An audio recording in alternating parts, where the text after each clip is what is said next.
आप लोग जब कंपनी को जांचते हैं ना, कुछ लोग नए आते हैं ना, तो मुझे कई बार हंसी आती है, सर ये कंपनी कैसी है, सर इसका बिजनेस कैसा है, सर ये कंपनी भाग तो नहीं जाएगी, सर ये कंपनी क्या है।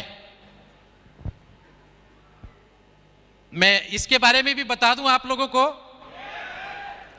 क्राइम ब्रांच में था, मैं स्टाफ ऑफिसर था मिस्टर रंजीत नारायण का, स्पेशल सीपी क्राइम थे वो,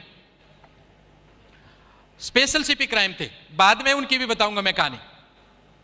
मैंने जब उनको इस कंपनी के बारे में बताया, मेरे प्रोडक्ट यूजर हैं वो, आज भी यूजर हैं, तो उन्होंने कहा, जिस टाइम पे एक वक्त ऐसा आया था कि जब मैं बहुत ज्यादा पागल हो गया था इस सिस्टम के लिए, तो उन्होंने कहा एक काम कर, क्योंकि मैं क्राइम ब्रांच की इकोनॉमिक ऑफेंस सेक्शन में था, जहां पे ऐसी कंपनियों के खिलाफ रोजाना केस रजिस्टर करते हैं। Economic offence section Qutub hotel में है, कभी जाने का मौका लगे तो वहां पे भी देखेंगे, मेरा नाम भी वहां पे लिखा होगा।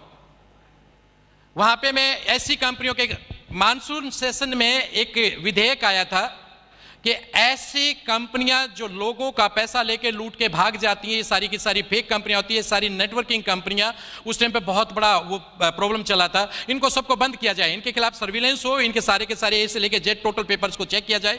और 297 कंपनियां उस टाइम बंद हुई थी, 297 कंपनियां बंद हुई थी। आज भी वो फाइल अभी भी चल रही है, बहुत सारी कंपनियां आगे बंद होनी है। इस कंपनी को भी हमने जांचा था, एथिक्स है, आप तो खाली एथिक्स समझ को जानते हैं, एथिक्स किस किस लेवल पे होते हैं। आप लोगों को तो सिर्फ इतना बताया जाता है भाई कि एथिकल कंपनी है।